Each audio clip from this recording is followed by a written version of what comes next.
Hello and welcome to Tolkien Moot XVI, September 19th, 2020, broadcasting live here from Spokane, Washington, and we have guests from around the world joining us for this Tolkien panelist discussion. Starting with... I've got their bios. Oh, you want to go ahead and go over here? Sure. Go ahead. Okay. If you want to introduce. So, Brian, if you want to go ahead. Thank you, Hawk. Yeah, welcome everybody to Tolkien Moot and our Tolkien Society meeting today. We have four panelists who have very graciously agreed to join us for our discussion on the Rise of Númenor. And so I'm going to start with John Garth. John Garth is the British author of the scholarly works Tolkien and the Great War, Tolkien at Exeter College, and most recently, The Worlds of J.R.R. Tolkien, The Places That Inspired Middle-earth. I have my own copy here, but I'm looking forward to getting into that. And I must say that I enjoyed also the interview on Prancing Pony Podcast. It was very helpful. John was given the Mythopoeic Award for Scholarship in 2004 and the Tolkien Society's Outstanding Contribution Award in 2017. John Garth is also a freelance writer, journalist, researcher, and lectures on Tolkien at Signum University and in Oxford University's summer school program. Welcome, John. Thank you very much. It's good to see you. Next, we have David Russell Mosley. Dr. David Russell Mosley is a theologian, Roman Catholic poet, writer, and speaker living in Spokane, Washington. David has published 2 books, On the Edges of Elfland, a fairy tale for grown-ups, his first novel, and Being Deified, Poetry and Fantasy on the Path to God. David's online written works can be found on Letters from the Edge of Elfland, U.S. Catholic Magazine, Sick Pilgrim, Emerging Scholars, Christian Democracy, and Patheos. He is a humanities teacher at the Chesterton Academy of Notre Dame, or Notre Dame. Welcome, Dr. Mosley. Very happy to be here, and I'm sorry I'm such a letdown as compared to John Garth in terms of my qualifications. No. We all speak melon here, don't we? Yes. Welcome, friends. Welcome, friends. And I'd like to also introduce Shawn E. Marchese. Shawn is an Austin, Texas-based podcaster, writer, blogger, ale enthusiast, and erstwhile independent film producer. Shawn is best known perhaps as the co-host of the Prancing Pony Podcast, a weekly podcast about J.R.R. Tolkien's Middle-earth Legendarium and winner of the 2020 Tolkien Society Award for Best Online Content. Shawn has been a fan of Middle-earth for nearly 3 decades and is especially drawn to the linguistic aspects of Tolkien's work. Welcome, Shawn. Thank you very much. It's a pleasure to be here, and my gavanin to all of you. Indeed. And I'd like to also welcome Zama. Sarah is a Tolkien nerd and proud of it. Hear, hear. Yeah. Huzzah! And magic powers. Okay. She read The Hobbit for the first time as a teenager and was a Tolkien fan years before Peter Jackson's trilogy ever hit the theaters. She's always been involved with Tolkien groups, both online and in person. In 2004, she founded a Tolkien group in her city, Verona, Italy, which is still meeting and divulging the professor's work. In 2017, Sarah started reading Tolkien's work with a group of other nerdy readers, 1 chapter a day, which I believe they're still on the road together. So well done, you. Ghosts Through the Cracks is her first published novella. She's currently working at more historical fantasy stories set in the 1920s and blogs regularly at theoldshelter.com. Welcome, Sarah Zama. Hello, very happy to be here. And I'm Brian Huesland, your moderator, and we're joined today by many friends from our local Tolkien Society here in Spokane. Our founder, Hawk Robinson, who began this group. Hello there. This group about, Tolkien Moot now is like 15, 16 years old. 16, yes. This is our 16th annual. And Tolkien Society about the same time. I don't know, when did you start actually meeting here in Spokane? About the same year. About the same year. So about 2005-ish. So, do you want to introduce yourselves? I'm Chris Cooperstein, representing South Farthing, the Tri-Cities in southeast Washington, about 2 hours down the road. and I've been meeting with this group for what, 7, 8 years. Oh, I think so. Yeah. Yeah. Great. Good to have you, Chris. Yep. And you're a fellow member of the Tolkien Society Yes. International, right? Yep. Based in the UK. I'm Katie Coonan. I have been playing a hobbit for about 10 years in our role-playing games. Poppy Smallborough is quite an amazing archer. And I am married to Hawk. And you have a whole background in English. Well, yeah, I do. Okay, so I used to teach. Yeah. But it's been a long time since I've taught English. And a technical writer for Microsoft and other companies. Yes. So But that's less interesting. less interesting. Yes. Yes. As an English professor. Welcome, Katie. And I'm John Wolker, Vice President of RPG Research, and main reason I'm here is because I run some Tolkien-based role-playing games, usually adventures in Middle-earth, for various conventions and for our own programs. very And good. for our panelists, one of the things about Tolkien Moot that we do that's a little different than other groups is we actually do Tolkien-based gaming. So we're doing all of that, taking the Other minds and other hands. Yes, we are the other minds and other hands, building upon what Tolkien laid out before us and extrapolating and building in details. Spun off a magazine called Other Minds Magazine that is both for gamers and for Tolkien scholars. It's freely available. It's been publishing since 2005. I think we're up to issue 21 or 22. Dr. Thomas Morwinski out of Germany has been keeping that going for us. And so, just we are definitely avid fans, and some of us are more scholarly than others, but the nice thing is we get to all have this warm welcome discussion at all levels of interest and knowledge. And we're so grateful for you to come here and speak today. And of course, the theme this year is the Rise of Númenor. And we're doing a several-year arc of topics each year. This is what was voted on last year for Tolkien Moot. On the rise of the Númenorians, the zenith of Numenor, and the fall of Numenor over the next few years. And we have game adventures tied in with those time periods and settings so people can, if they're a little less literary minded but they really like Tolkien, they can learn about it experientially from this immersive role-playing game approach. But for this segment, we are just going to talk about what we love at Tolkien and what we know about this time period. Of course, Amazon has the license for the upcoming series on the Lord of the Rings, and apparently it's set in the Second Age. We don't know a whole lot more than that. Yes. Well, there apparently been a little bit of falling outs on the people Yes, they have consulting been. and such. Yes. But let's go ahead and we'll do our little Tolkien Society call the meeting to order, yes. and then we'll go from there. So Brian, if you want to go ahead and do that and go over the meeting notes, and then Oh, we'll yes. switch to the panelists. Okay, very good.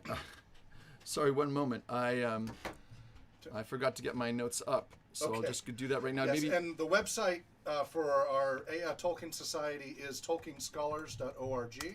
You can see all of our previous meeting notes, the videos from our previous meetings, and links to the other resources there.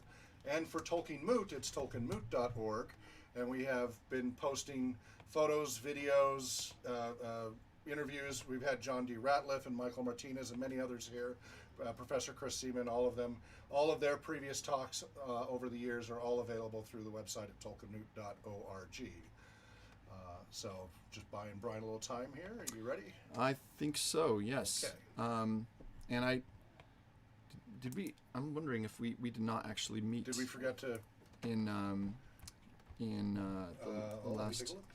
Yeah. Tolkienmoot.org. Yeah, we didn't. We didn't meet in August, did we? Did we skip that?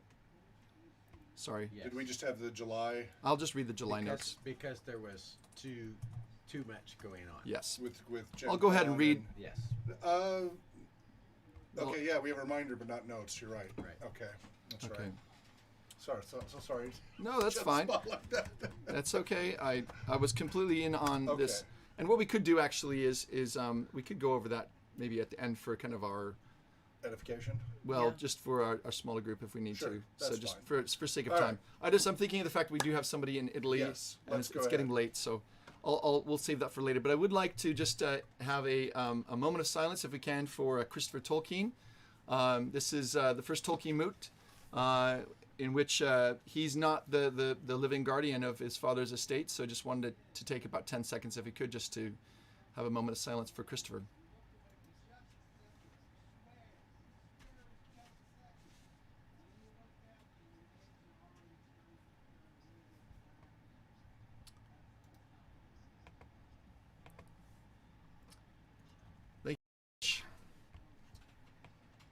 right.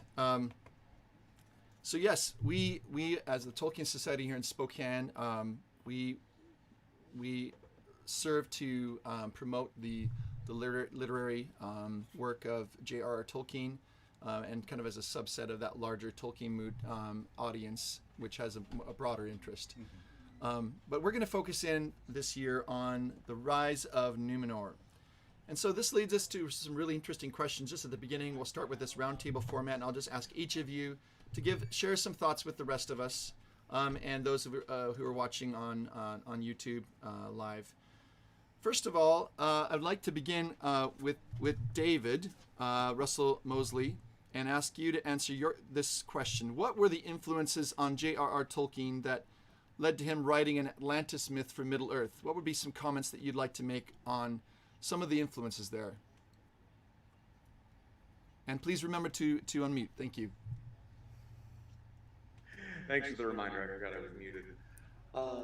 Sure. So from what I've studied and read on these things, it seems that there are two really big areas that seem to come together for Tolkien to talk about Atlantis. The one being his recurrent dreams that he and his son Christopher shared about some great wave that was constantly coming in and inundating everything, right?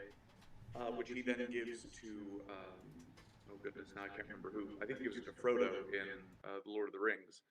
I could be wrong. Somebody can correct me. But so that we have that, and then there is the famous wager between Tolkien and Lewis. I was just looking back through Tolkien's letters, and he describes it as Lewis coming to him and saying, Toller's, nobody seems to be writing the kinds of things that we want to read, so we're just going to have to write it ourselves. And so they create this wager to write about the discovery of myth, one through space, the other through time travel, and Tolkien's was the time travel side of that. And so these things kind of came together with a general interest in Atlantis and wanting to use that notion to write about, some island on which men lived in an advanced kind of society.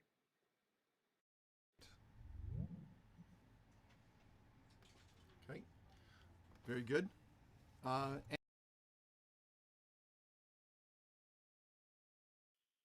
What were some of the influences on J.R.R. Tolkien that led to him writing an Atlantis myth, following on from David's comments? So my specialism, as you may know if you've read my work, is the chronology of composition and what that can tell us about where Tolkien was, what was happening at the time when he came up with certain of his ideas and how they interrelate. You get them in the right order, you can understand better how they interrelate. And it's always been thought that the story of Numenor was composed sometime 1936, 1937. And I was looking very closely at this and looking at everything that I could find that Tolkien said about the invention of Numenor. And I noticed that he actually said it came out of a blurb I wrote for The Hobbit, right? The blurb being the little description that goes on the book jacket, right?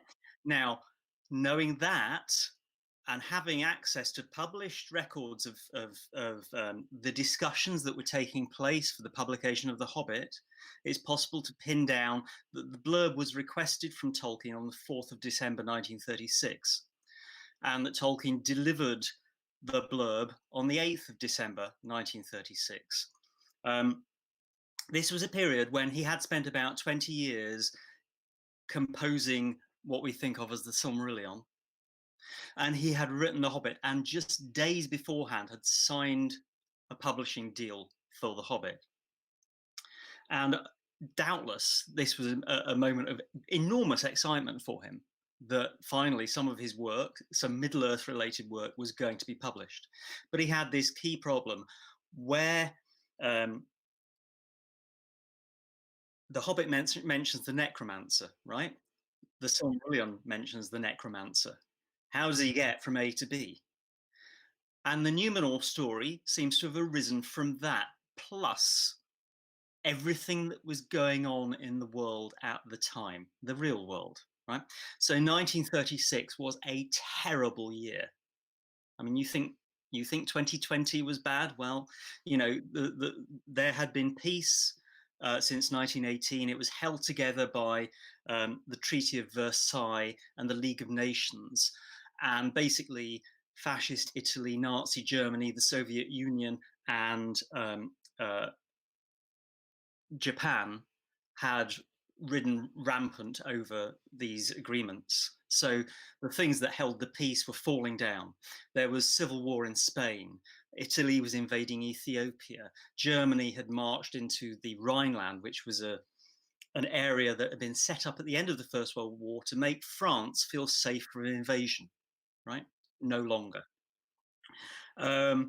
Just days before Tolkien signed his Hobbit contract, the great Crystal Palace, which was a huge exhibition centre made of steel and glass that had been built in the 1850s for the height of the Victorian era, the height of the British Empire, had burned down. Right? So there were all kinds of omens. And worst of all, for anyone who believed in the stability and tradition in Britain, the king had been discovered having an affair with an American, right? And this was the abdication crisis. It blew up on the 3rd of December and he abdicated. He stepped down from the throne on the, I think, 10th or 11th of December. So you could not have had a time with more upheaval. And I believe that all of this went into the brew of this story of a utopia, a gift to mortals in gratitude, in recognition for the good they have done in the past, that turns into a dystopia because of the evil influence of Sauron the necromancer, right? And at this point, Sauron becomes, for a start, he gets the name Sauron, but he becomes a kind of totalitarian eminence grise behind the Numenorian throne.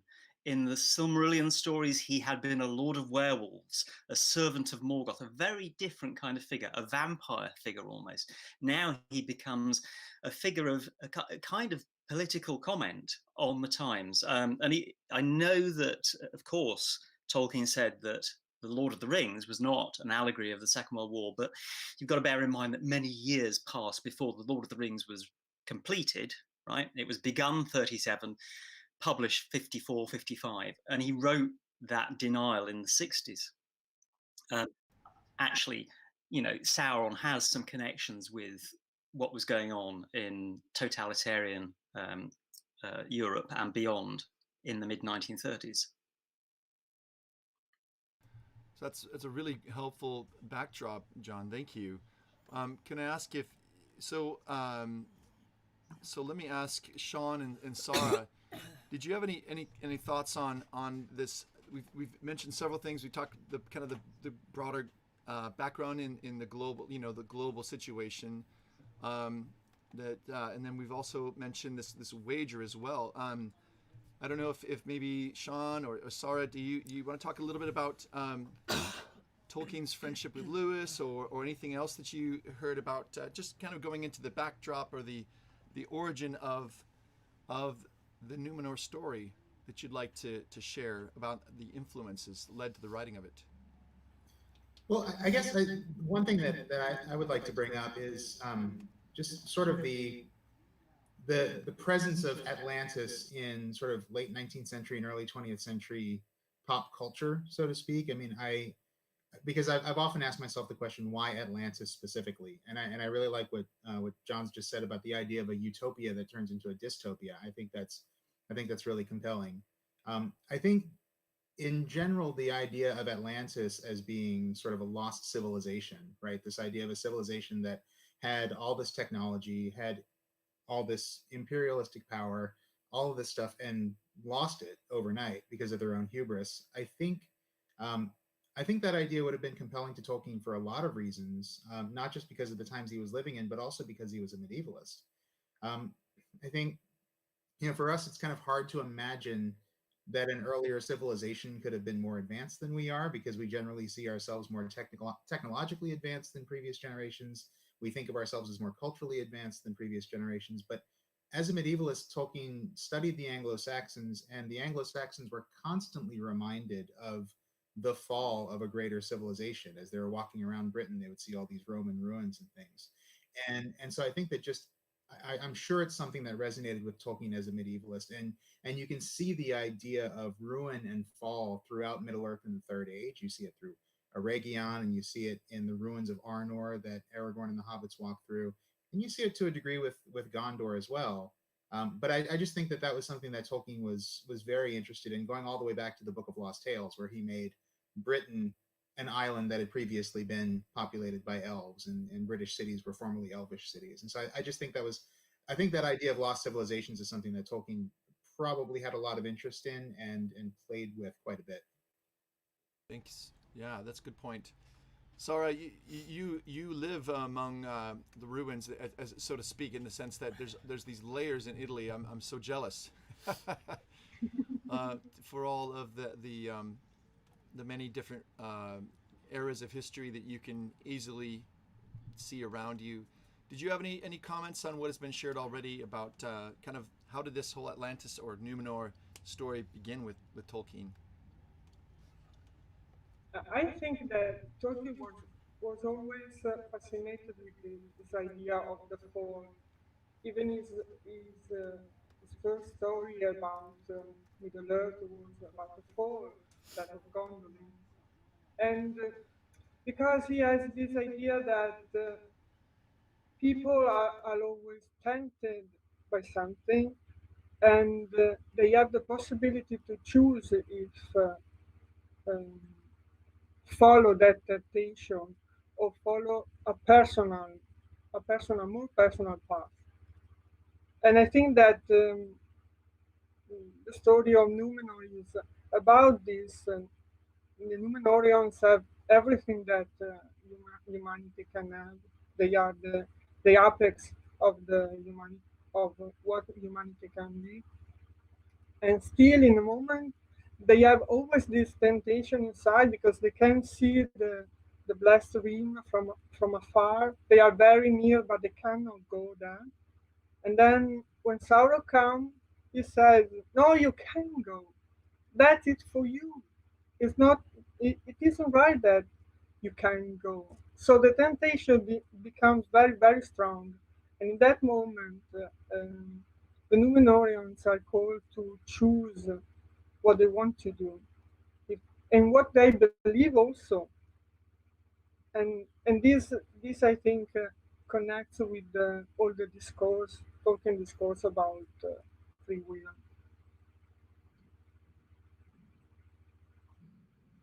Hey, this is something, a topic in our, because we do the therapeutic programs and such, and something that's been very present for people the last 6 months is the existential crisis of our own mortality, right? And that's something that it kept increasing as their lifespan shortened. That fear, that existential fear, and that reality of their getting shorter and shorter lives just kept growing, and of course that left them vulnerable to manipulations by Sauron.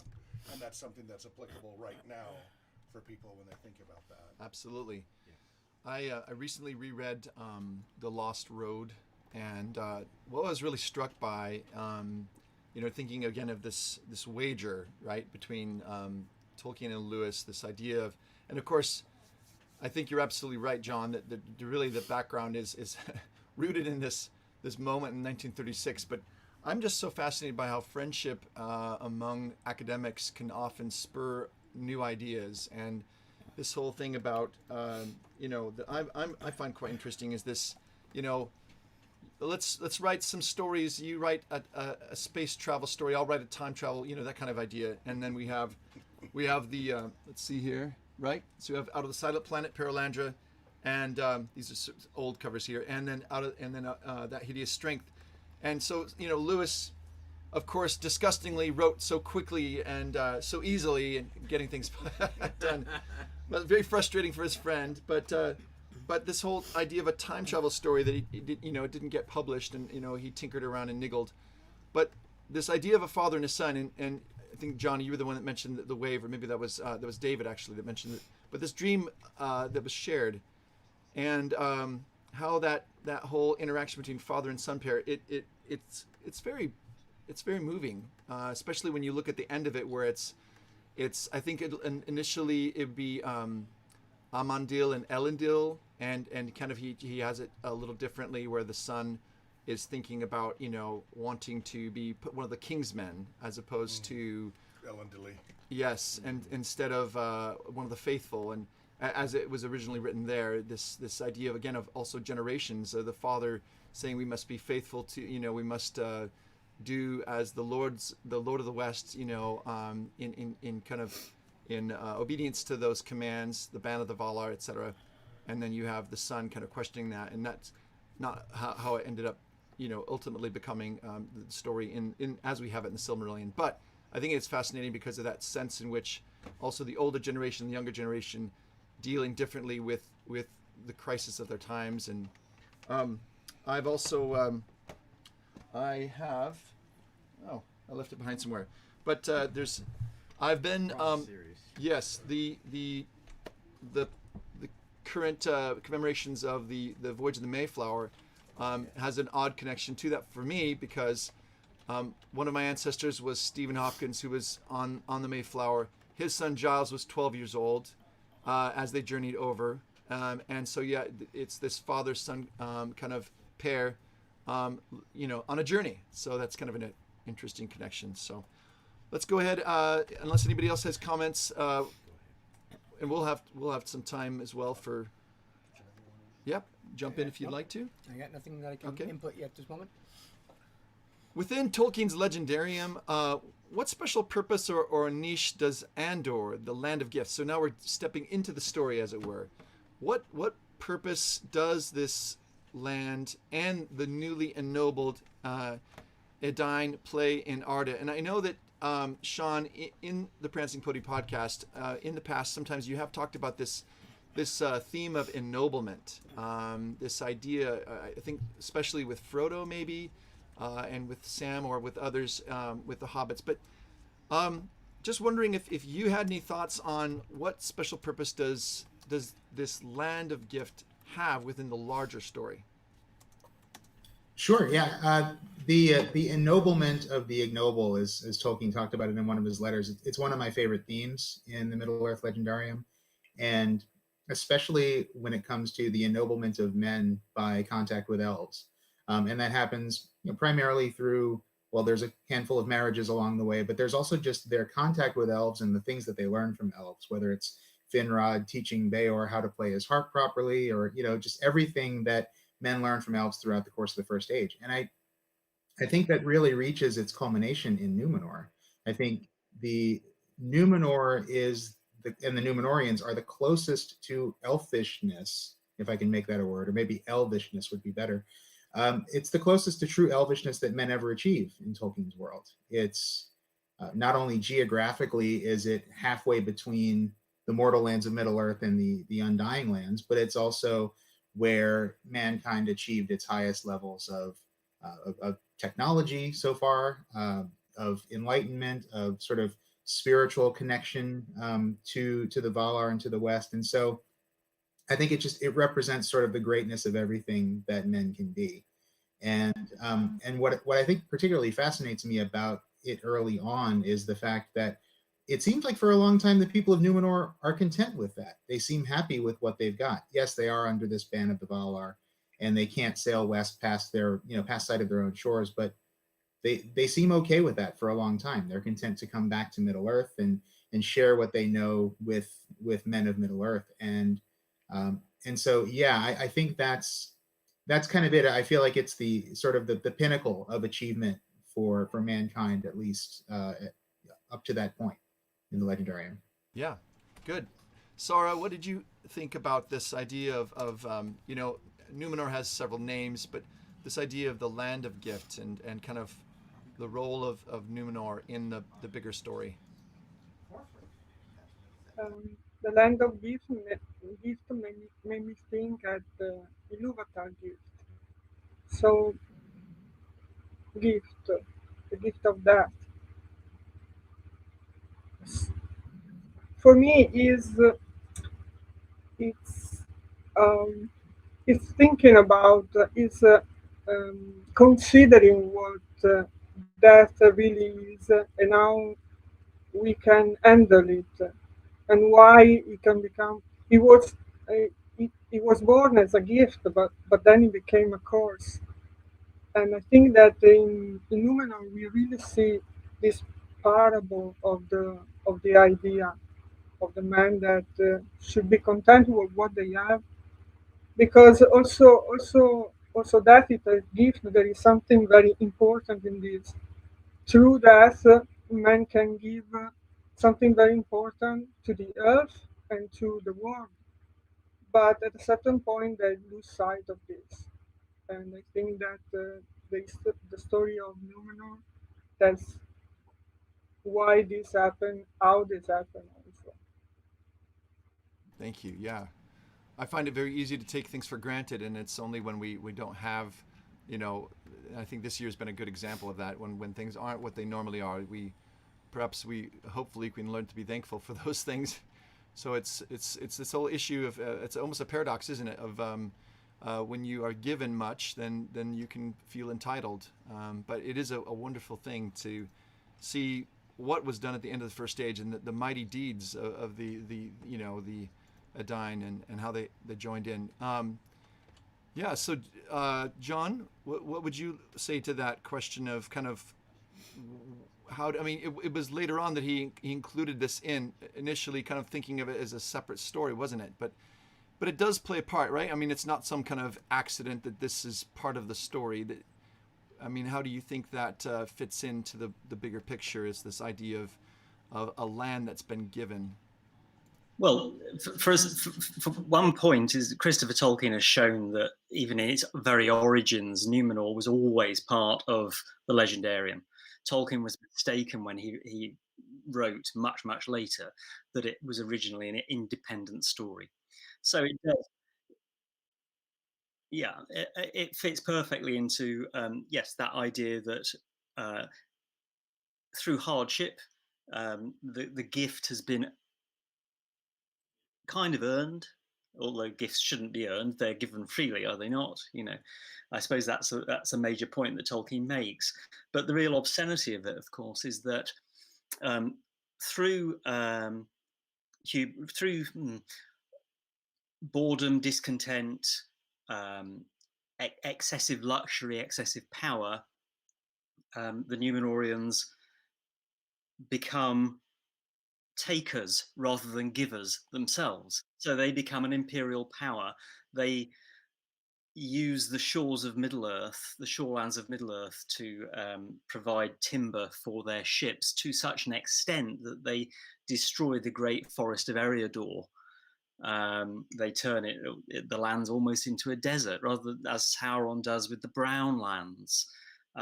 They terrify and horrify the native people of Middle-earth to the extent that many of those go over to Sauron's side because he seems kinder than the Numenorians. They hunt the wild men, you know. So they are a very bad example, and thus they lose their gift. Their gift is taken away.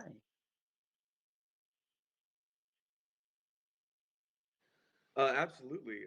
So as we've been saying, gift is a very central theme for Tolkien, and the notion of gift exchange, right? This sense that even Hobbit economy seems primarily based on a notion of gift exchange, right? It's not, we don't see money changing hands very often. What we see is an exchange of gifts in a sense, and of course that's brought to bear most obviously at Bilbo's birthday party. But even the very notion of gift is so central to Tolkien's Legendarium. And so when we have Numenor here as a gift, right, as a thing that has been given, yes, as John says, in part as a reward for what they've done, but also just as a freely given gift, that this is a place for you. In a sense, we've kind of set it aside for you, and it's in a way, it's really when they reject the gift, right? In the sense that once they start thinking of it as something that they have really properly earned, something that is theirs by right, they cease to have gratitude for the gift. And so there's this kind of question there of well, there's a famous philosophical question Jacques Derrida puts forward of, can a gift be given? To which he essentially says no, but others have said yes, because reciprocity and gratitude are an inherent part of gift exchange. That in fact you do give back reciprocity. So when you aren't grateful for a gift hasn't been given. And so when the Numenorians cease to be grateful for the gift, it stops being a gift, right? It has ceased its role as gift, and that's ultimately what causes it to plunge into the depths. Exactly.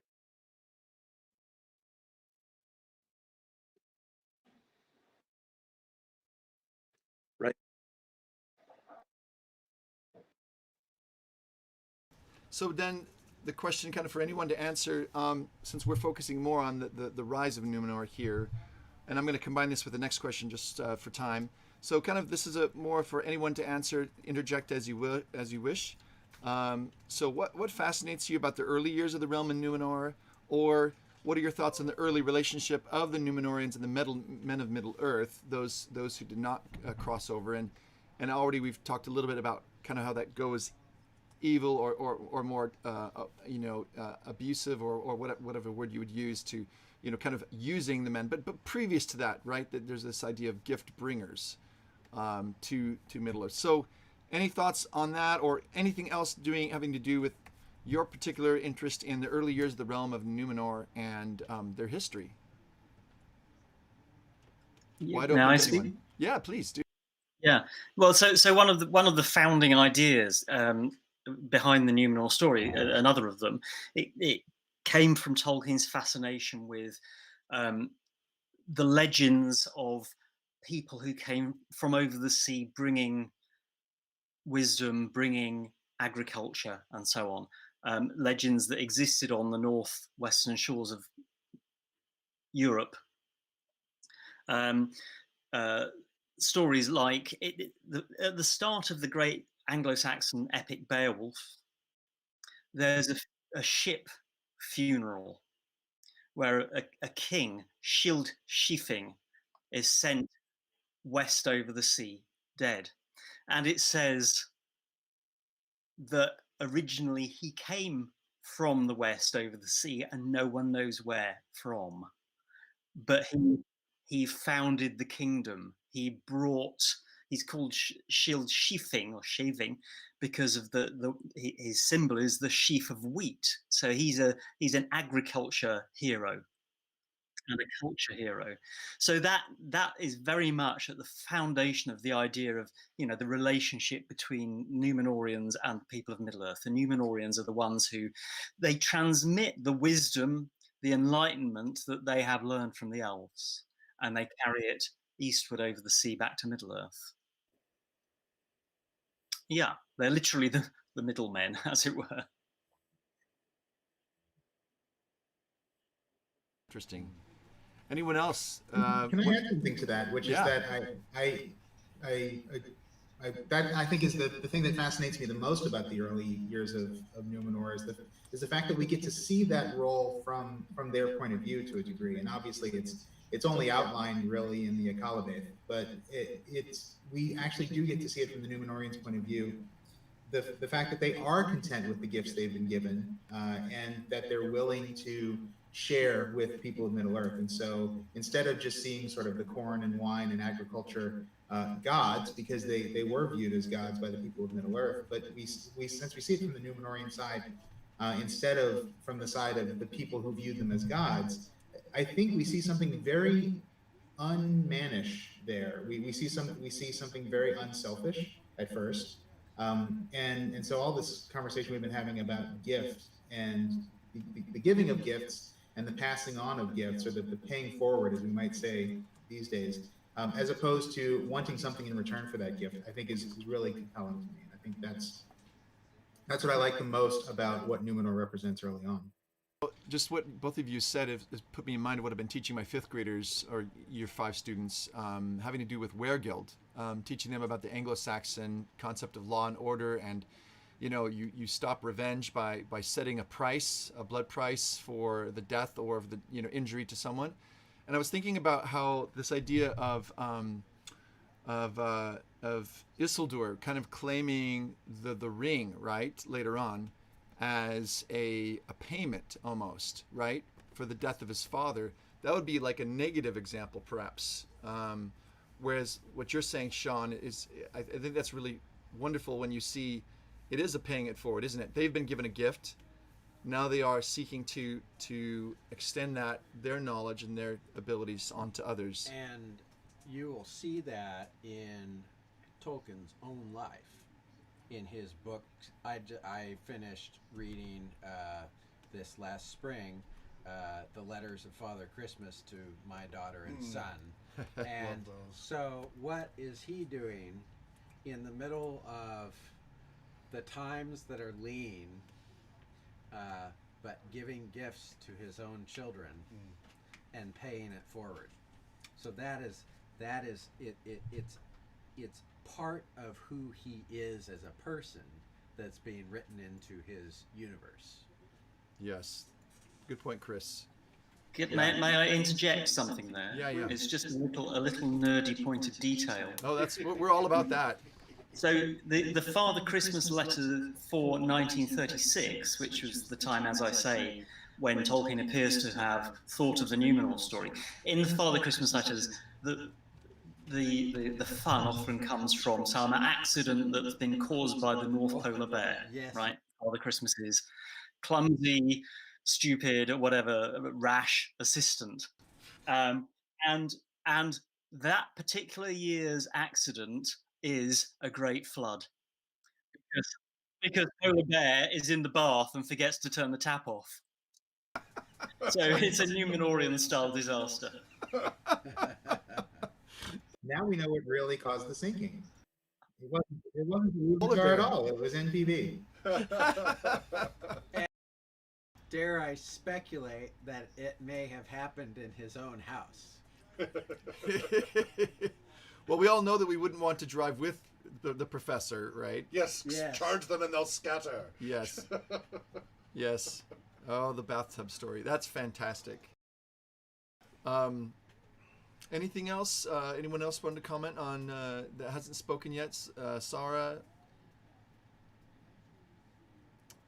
On, what fascinates you about Numenor, the early years? Anything to add before we move on to our next question? Okay. Can I ask a question? I'd love to get the group's thoughts on this. I wonder, as we're sitting here talking about the early days of Numenor and then giving these gifts to the people of Middle Earth, and suddenly it all goes sour. I wonder, was there a kind of hubris that crept in at some point when they started to think of themselves, when they started to reflect on the fact that they were gift givers to the people of Middle Earth? Did a kind of hubris creep in, and did that start to sow the seeds of their downfall? I wonder, because I feel like the Atlantis story is so often a story of hubris, and I'm curious what the group thinks of that in Numenor specifically. And that, with our adventure themes, where we try to extrapolate and fill in the details as logically as we can, right? We take as much as they can, and when we do our modules for these campaigns, for these themes, we try to find all the canon information we can and all the different versions and thoughts and the letters that he wrote on a particular topic, and then aggregate all that and then try to do some form of logical extrapolation as best as possible from there. And so in this first part of the campaign, they come as the gift bringers, right?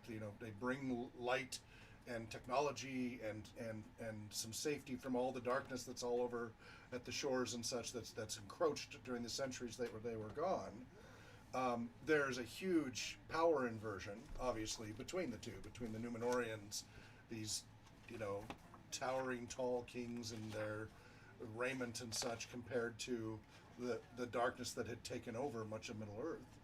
And that automatically creates a different relationship with that power inversion that was occurring there. And at first they just came right as explorers and seeing the far reaches, and then they saw these folks struggling and said, oh, let's help them out, and help them out. But over time, as we saw, that put them at a footing that can be kind of reinforcing, leading towards right power corrupts, absolute power corrupts, absolutely cliche, but it kept reinforcing that hubris further and further, all the way to the point of our Pharaoh's own and showing up into Sauron with the overwhelming forces, right? I mean, just Sauron surrendered without a fight. So, right at the ultimate of hubris, so that they can be fed into turning against Valar and such. It's really an interesting question. time. I think there's a cluster of things. I would add to just say I don't know your answer so much, Shawn, but I think that I would at least identify another tributary to that hubris, and that would be the extent to which their ships took them. They mastered the art of exploring, and they became this amazing naval. They had this fleet. They could explore so much because they couldn't go west. They went even to the gates, I think, of the sun. To the east. And there's this part in, if I may, just read a very short, brief part here from the Silmarillion, where it says, "And they said among themselves, why do the lords of the west sit there in peace unending, while we must die and go we know not whither, leaving our home and all that we have made? And the Eldar die not, even those that rebelled against the lords. And since we have mastered all seas, and no water is so wild or so wide that our ships cannot overcome it, why should we not go to Avalone and greet there our friends?" They didn't have anything to humble them, right? From when they received the island as gift onward, they didn't have anything to humble them, because there was nothing that really challenged them, right? They just, everywhere they went, they were an overwhelming force as they spread. And part of that humility is, getting reset and realizing that you're not invincible. And the only thing that was holding them back was that they had a shorter and shorter Absolutely. lifespan, which as that behavior got reinforced by nothing setting it back, there was nothing telling them, hey, you shouldn't behave this way. Why change your behavior, right? You become worse and worse that way. Like a bully child or something, going forth and discovering, if they're much taller than all the others, that nobody stops them, why change their behavior? There's nothing to tell them to do so. Yeah. Until it's finally too late, right? Because they just take it to the ultimate. I mean, I really do think that at the beginning, when things are good, it is a wonderful picture of what could have been. And I know it's dangerous to think too much about the primary world and trying to find too many parallels. But as a teacher, I'm teaching students about the age of exploration and European discovery of the Americas. And so, even this concept of no new world, I know that that's also been shared, that some people have said, well, there wasn't really a new world because it was already there. Obviously Native American peoples were there, and it's not the same thing, I know, but one hopes or wishes for a situation in which there's respect on both sides, even though one group is bringing, there's this reciprocity, which David was talking about earlier. And if there is that reciprocity, there's like this sense in which, well, even though one is receiving, one is giving, there's a cementing. This is what friendship is all about, isn't it? This idea, peers rather than subservient. Or like Shawn, I think one of the last episodes of Prancing Pony had to do with the word nerdery on fellowship, right? And I just think this is really interesting because it's not just between individuals, but even between nations. In this case, or cultures rather, there could have been, there was at the beginning something really beautiful, but I don't know what would have been the seed of that doubt. The shortness of their lives, the extent of their explorations, and the pride in their own abilities, or as you say, Or May I say something? Yeah. Please. I think you can see here, bearing in mind the chronology of composition again, and that this was an idea formed just before the start of the writing of the Lord of the Rings. So about exactly a year passed from the conception of Numenor to the start of the Lord of the Rings.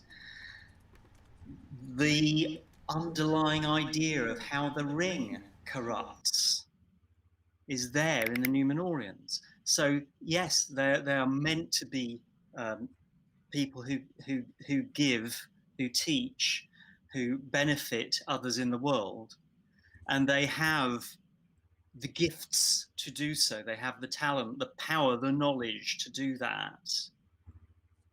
But in exercising that, they start to enjoy the power too much, and they start to feel that they know best, and they therefore start to feel that the other people in the world are not as valuable as them, and so on and so forth. And this is the kind of thing that Gandalf warns against as the major danger of the ring. If I had the ring, he says, I would be terrible, but it would start with wanting to do good. Galadriel as well. She would had to pass the test as well and go. Or go Boromir, on to the or west. Boromir, right? Boromir who failed the test. Save at great need, right? Yeah. I mean, this idea. Yeah, it is a gift. What does he say? I think in the Council of Elrond, right? Sarah, did you want to say something? I wanted to say maybe it's also a change of the way they see themselves, because at the beginning of Numenor they know who they are. They have just fought a terrible battle. They have won with a lot of sorrow, but they don't. At that point, they know who they are, what they can do. They are very conscious of it. But in the moment that they go back to Middle Earth and meet these other people that they know, and they see them like God, they start to think maybe we are God. Maybe they are not certain. So they are not certain if what the other people see is true. So they are not certain of who they are too, because there is a mixing of what they know and what the other people don't know. And so I think that is the moment when the doubt sets, and then Sauron can pry on it, because there is that doubt that was created from knowledge and not knowledge. What I'd like to do is just have one more question here so we can have a chance to share, because I know John's going to have to go in a few minutes. And we'll take a little break. And then we take a 5-minute break. Yeah, Yes. absolutely. And then if those of you who can stay for a few more minutes, I was thinking 20 more minutes, it'd be great to be able to follow up on a few Or longer things. if they want. Well, of course, yes. But just respecting your time. But this has been so wonderful having a chance to share together. So what I'd like to do is then follow up now with a question. And I know people have mixed feelings, but let's try to be, in this crazy year of 2020, let's be perhaps a little idealistic. If Amazon's Lord of the Rings Prime project turns out really well, let's just say Tom Shippey's brought back, all sorts of good things are going on. If they start in the early Second Age, as they seem to be indicating, what would you like to see brought to the big screen of this time period? In other words, what in the Second Age would you say, if they could do it well, this would be really important to include, so that because obviously it's going to include Numenor, but there's other things going on in Middle Earth, right? I mean, what's Sauron's what is he up to during this time and all that? So do feel free to just chip in here, and that's, I'm going to start with you, John. Honestly, I'm quite happy just to keep the books. I hate to say this. I don't see it as an improvement to have things put on the screen. Sorry. That it's definitely. But a personal angle. If Erendis, the story of Aldarion and Erendis, is one of Tolkien's most unusual personal stories. If it doesn't make it onto the screen, which I kind of hope it doesn't, read it. It's wonderful, even though it's not finished. Yes, thank you. Good point. And John, did you want to comment on what Sauron's up to at this time? I mean, he's not idle, is he, back in Middle Earth? Well, he's busy trying to corrupt the elves of Eregion, and the growth of Myrmidine, yes, and also to. Sorry, I've lost my thread. Hang on.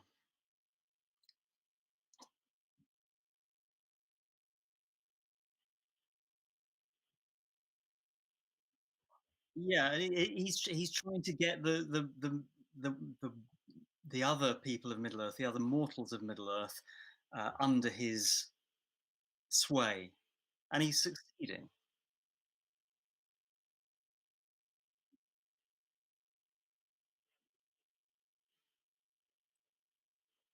Right. Yeah. And I've no doubt there's some really interesting interplay between that and the idea of Andor. You know, I mean, Tolkien knew what he was doing with names. One question from the audience watching the stream, because it is a little bit later in the early part of this time. So Bill's asking, what all is known about Vignalande, their colony in Middle Earth? Right, that was their first. Was it Launder? Well, yeah, I mean, and that was their early foothold. It was built on the ruins, wasn't it, of an earlier Elvish thing? Yeah, I think so. Yeah. So and started to involve them with the Elven struggle with. Well, with Gil-galad's people, yes. Yeah, right. Does anybody else want to comment on that? And John, thank you for that comment. I appreciate that. Thank you. Thank you very much, John. Yes, absolutely. And if you need to leave now at any point, that's just fine. Thank you so much for joining us. I'll take this opportunity to bow out and say thank you for having me. And good luck with the rest of the conversation. Yeah. Any last comments for John? Anyone? Yep. Thank you so much. Thank you so much for being here, John. Really appreciate it. My pleasure. Thank you. Okay. God bless. Bye. So if Amazon's Lord of the Rings Prime project starts in the early Second Age, what would you like to see brought to the big screen? Or would you say, no, I hope this project is stuck indefinitely? Tell us your opinions. You're welcome to it. David. Well, now that he's gone, I'll disagree with John. No, I kid mostly. I agree that things don't get better just because you put them on the screen. I completely agree with that sentiment. But I do think that there is often a net positive gain, right? How many people returned or read for the first time Tolkien's works because of Peter Jackson's original trilogy, right? So if I want to see it. I want to see what they do. It could be terrible, and then I get justified as a Tolkien fan that, like, that's terrible, and I know better what's going on. Right. Like there's Schadenfreude there, right? If it's really bad. But if it's really good, that's exciting too. And really what I'd love to see, probably more than anything, and it's what I think the Lord of the Rings trilogy did so well that really the Hobbit trilogy didn't, amongst other things, is get the aesthetic down, right? Is really bring to life the places of Middle Earth. And that's what I'd really love to see them do well, is really depict for us what these places look like. And I'd love to see them actually take the time to think about how much time is there between the events of the Second Age and the events of the Third Age, and what would that mean in terms of differences in architecture? What would that mean in differences of costuming, right? Because I think I'm afraid they're just going to pretend like everybody just wears the same things all the time, but that's not how cultures develop. So I'd love to see them really like take a stab at what would, 1,000 or however many years it is before the Third Age, like, what would people be wearing then? What would the architecture look like? I think that would be profoundly fascinating to see. John, we've talked before a little bit about I don't know if it's this whole idea of you can do a lot more, can't you, when it's not a movie? It's seasons and such, right? Oh yeah, when you do the seasons, you can definitely spread things out, slow down things, explore the geography and the architecture and the culture more thoroughly when you have a long form. And the fauna and flora. Right.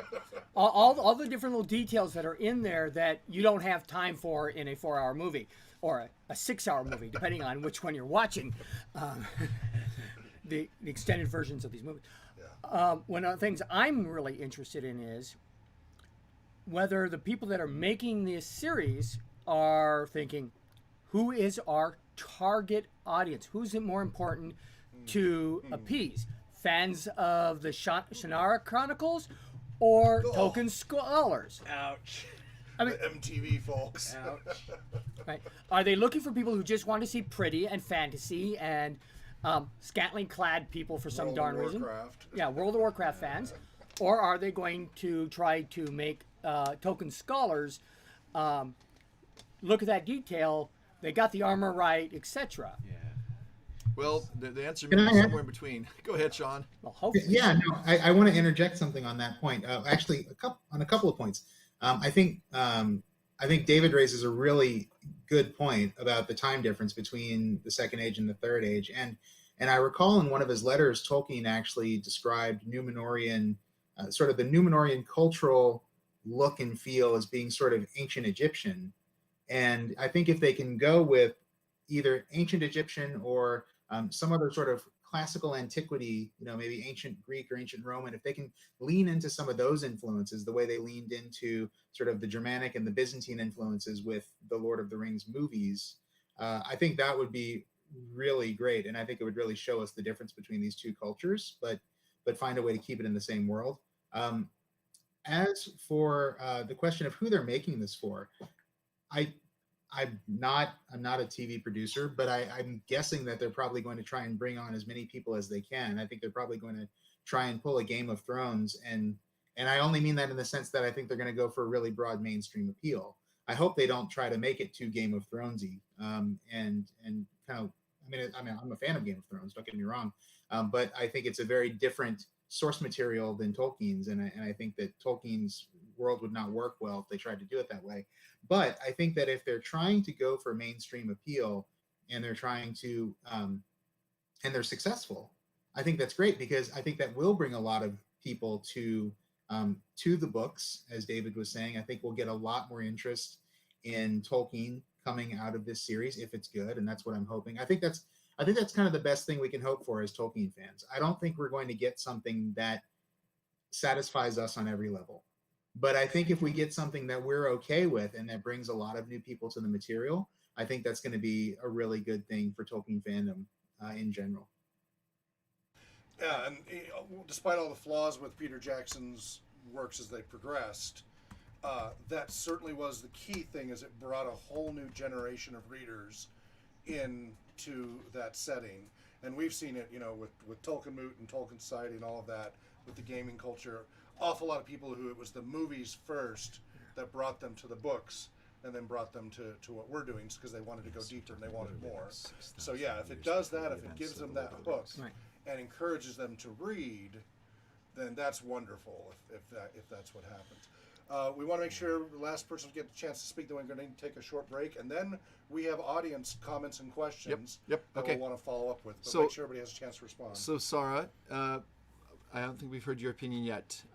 What do you think about Amazon's Lord of the Rings Prime? What do you hope that they can do with this story? Anything, or do you feel pretty pessimistic? At the beginning, I was pretty pessimistic. Now I hope that they won't go only for the plot, but they will retain also at least some of the theme that Tolkien has in his story, because that's what is important, and I think that's what people fall in love with. The plot is important, but the theme is even more important, and so I hope that they retain some of it.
Hello and welcome back to Tolkien Moot 16. This is the second part of our Tolkienist panel discussing the Rise of Númenor, which is this year's theme. Let's again just do a very brief version of the introductions again, Brian, if you want, for each of our panels. John Garth had to leave, so let's go ahead and introduce the three that are remaining. And then let's have our panelists speak about anything they want to cover, and then we'll go to our audience questions and comments, because we have quite a few Absolutely. comments from our YouTube channel. Thanks, Hawk. I'm Brian Huseland, the secretary of the local Tolkien Society here in Spokane. So yes, unfortunately, John Garth did have to leave earlier. Many of you may know he's the author of several books. His recent publication that I recommend is The Worlds of J.R.R. Tolkien. It can be bought at bookstores or online. Fantastic. Worthwhile looking at that, beautiful pictures and some of the landscapes that was inspired by. But what I did want to say is that we've been looking at, in the first part, the Rise of Númenor, and we've been joined by David Russell Mosley. Dr. Mosley is a theologian, Roman Catholic poet, writer, and speaker living in Spokane, written several books. His first novel was On the Edges of Elfland, a fairy tale for grown-ups.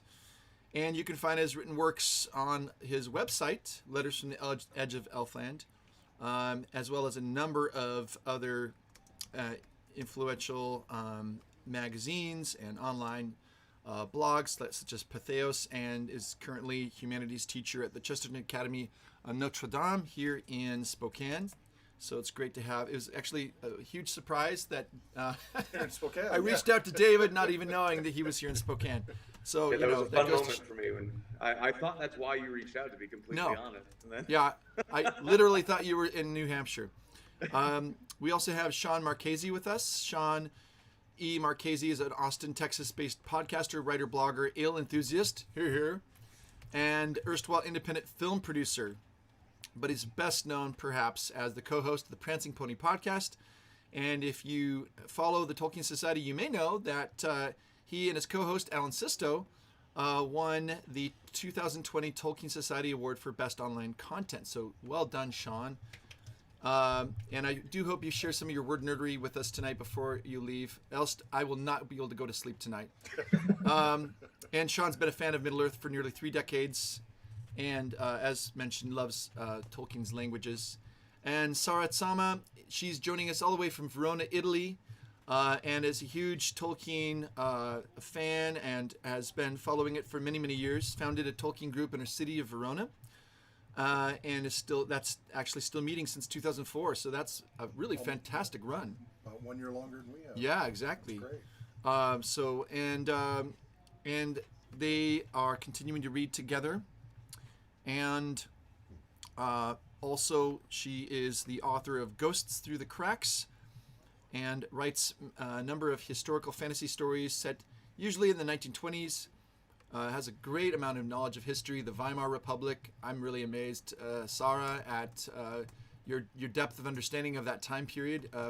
Much like now, kind of a socially unstable time and a lot of concerns, and a fertile kind of milieu for stories. So, and she blogs regularly at theoldshelter.com. So welcome to you, David, Shawn, and Sarah. And we have some questions from the people who are viewing us, I believe. Let's give each of our panelists a chance if there's any last thoughts they wanted to wrap up with before we Okay. go to the audience. Sure. From the things we've covered, something that they wanted to make sure they get a chance to get in first. Yes. Anything that's been raised in the first hour that we were meeting that you would like to share or follow up on before we go to questions? Raise your hand if you've got something. Okay. Shawn. Well, I mean, people are probably tired of me talking, but at the risk, I've been asked for word nerdery, and I can't just let that go unanswered. As we were talking, and there's something that I brought up earlier and that we talked about a bit, was the idea that Numenorians were sort of as elvish as men ever got in Tolkien's Legendarium, and I think everybody on the panel was talking about the idea that the Numenorians sort of brought those elvish gifts back to the people of Middle-earth.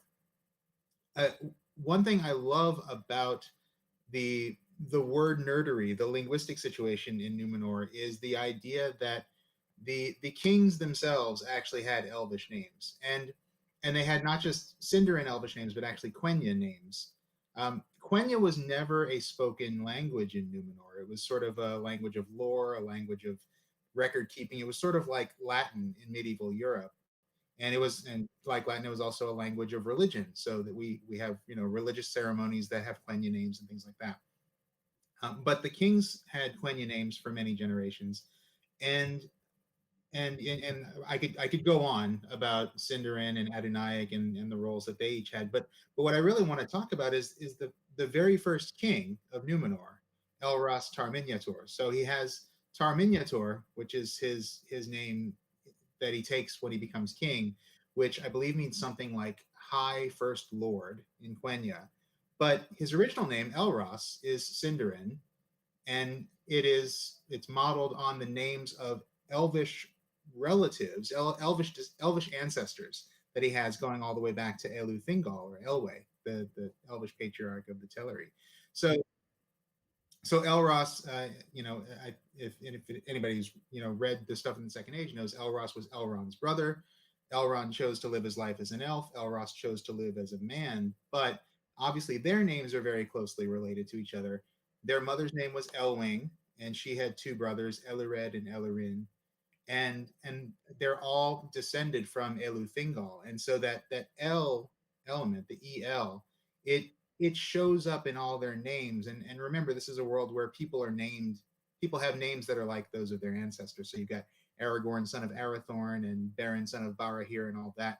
Well, here you've got Elros, who's descended from Elwing, who's descended from Elwë, or Elu Thingol. And so the elvishness of their king, who is actually literally half elf, is actually baked right into his name. And so it's one of those interesting ways in which Tolkien uses language to say something about the text that he's not saying directly.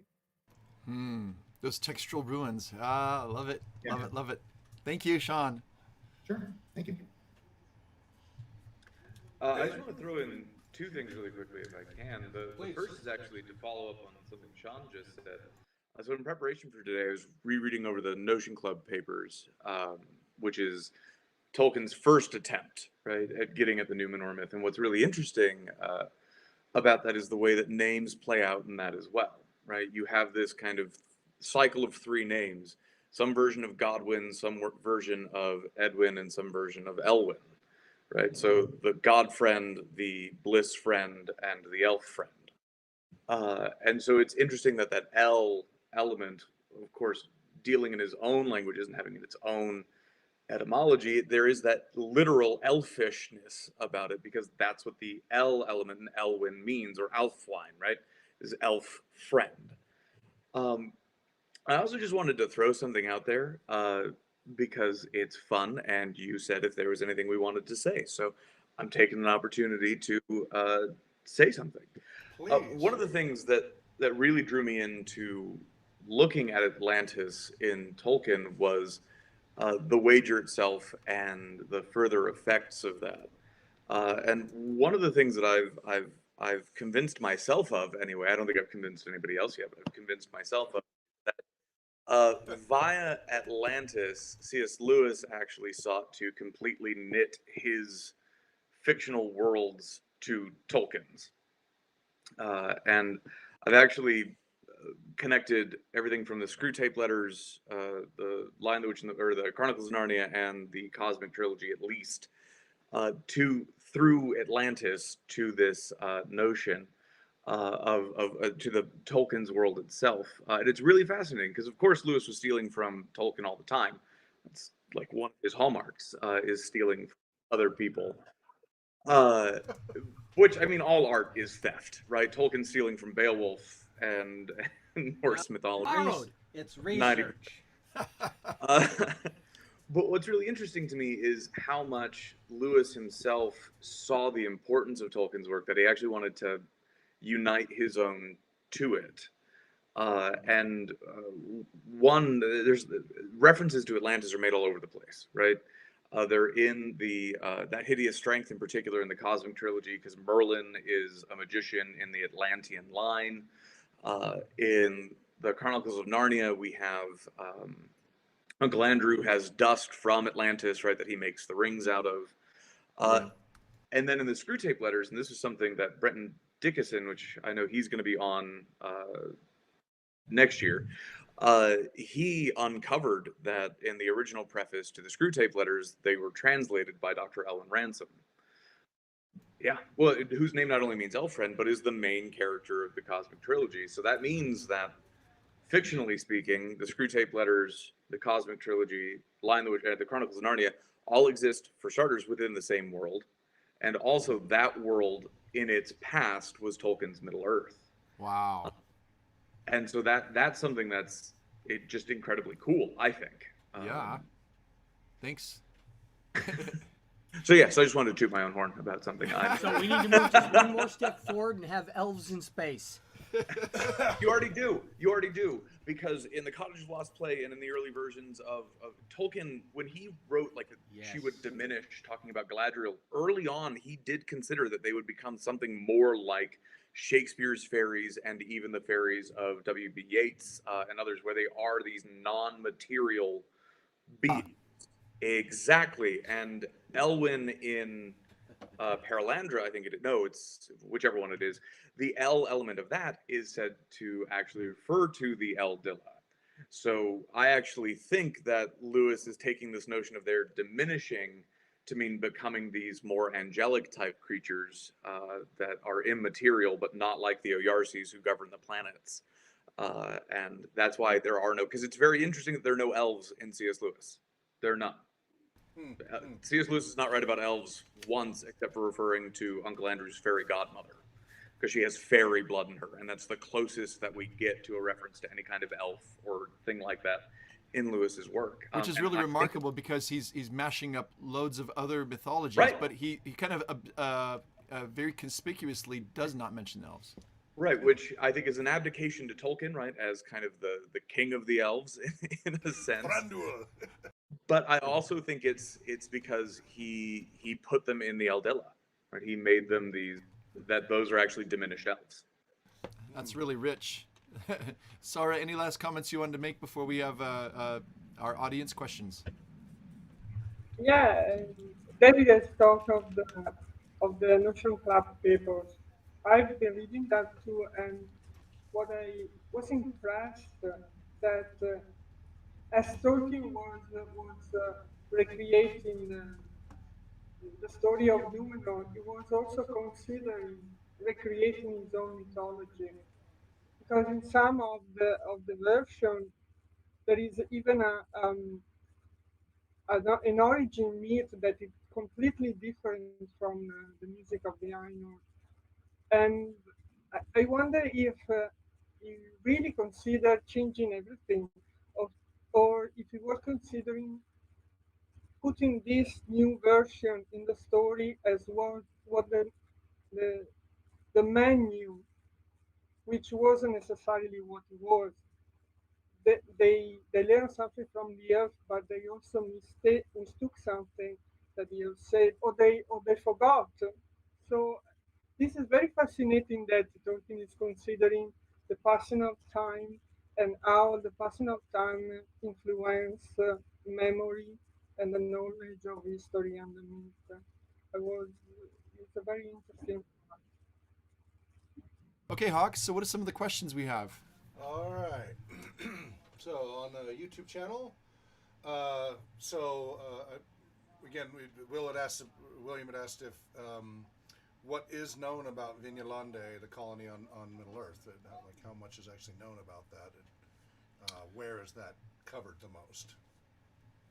Yeah, Londere, I think, Vignalande. I don't know a whole lot about that. Do any of our panelists have suggestions? Probably be in the history of Middle Earth, I would assume. So it is as open-ended as I think that, yeah. And from a gaming perspective, that's great material. Right, because it doesn't give us build on, yeah. It doesn't give us a lot of details about that. We just know that was, I think, one of the places where they established, and then they went. Foothold. Well, then they went up the Guathlo, didn't they? They went up the river, and then they started to cut the timber along in Minhiriath and some of those. Yep. So. Jeremiah Burns, is he in England? That's a friend of ours. Yep, from Warrington. Yep, he's been on our in our meetings, our monthly meetings periodically. It's great to see you there, Jeremiah. We haven't seen you in a while.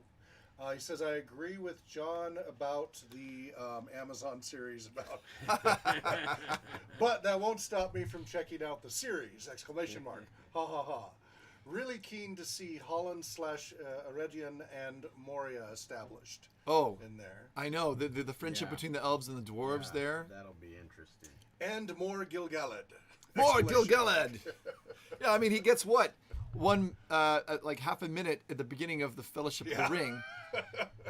The reincarnated version, yeah. Yeah. Any of you want to comment on any of those topics? We'll go to the next question. Will they have wingless dragons?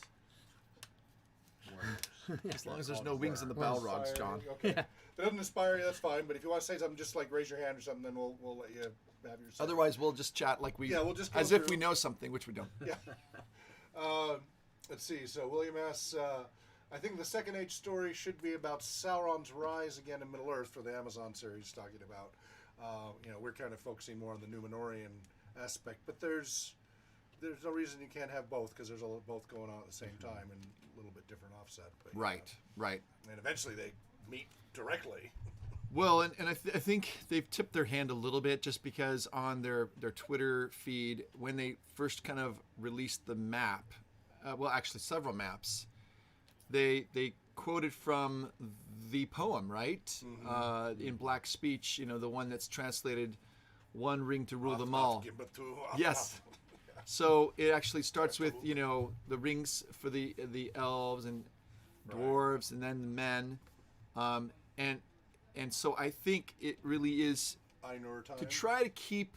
Well, I think what they're trying to do is they're trying to maybe build on that kind of what people know of Middle Earth. Maybe if they haven't read the books, but they do know enough from the Lord of the Rings, and to be like, well, it is the ultimate backstory. How did the One Ring come to be? So and then of course the whole all these other rings, This is all before Sauron loses his fair form during the fall of Numenor. which would be really interesting if they Yes, 'cause gave it's him. not the eye. They'd be like, yeah, that would be, I think, strange for people to Who's get going used to to. play Sauron? The fair form of Sauron. If I may Please. about that, I think they're going to try and tie it to the Third Age and what people know of Lord of the Rings as much as they possibly can, and to the extent that I have actually predicted, and I will probably be horribly wrong about this, and people will be laughing about this in a year.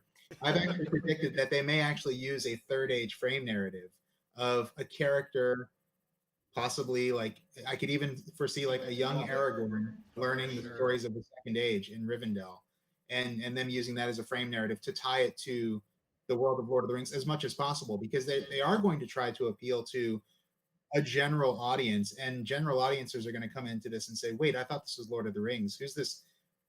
Who's this Tar-Aldarion guy? What's Numenor? They're not going to know these things are. Yeah, And so I do think that they will, I hope they don't do two totally different threads where you've got one storyline going in Numenor and another one in, like, with Sauron's rise. I hope they don't do that. I hope they find a way to tie them together.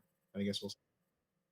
But maybe more kind of almost Princess Bride style, or Could you qualify that? What do you mean? The never-ending story Oh. where You're got clearly a- cutting from you've got a you're third talking about age, the past, yeah. and then it's an old book that goes back into the Oh, past. I see. Yes. or that's doable. or and you know, believable. hobbits. Tell me more about hobbits, and then tell me more about elves, Yeah. and Samwise's children and stories, or Bilbo's or Frodo's Sure. flashing back to the stories. There's a lot of different ways they could do that frame narrative. That's a really interesting legends, point. Yeah. Yeah. Or Elrond's court. Just as long as we don't see young Estel complaining about the kissing parts. Right. While Arwen walks by in the background or something.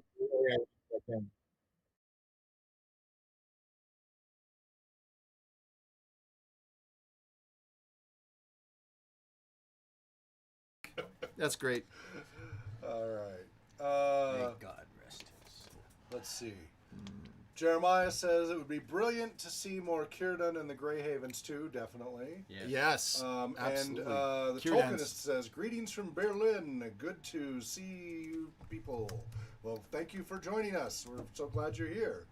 We have people from all over the world. That's the way it should be. Absolutely. That's how we love it. Mm-hmm. Jeremiah back in England says, not too Game of Thronesy, quoting, who was it who Yeah. said that? Said Shawn or David or I think it was Shawn. Shawn. Yeah, not too Game of Thronesy.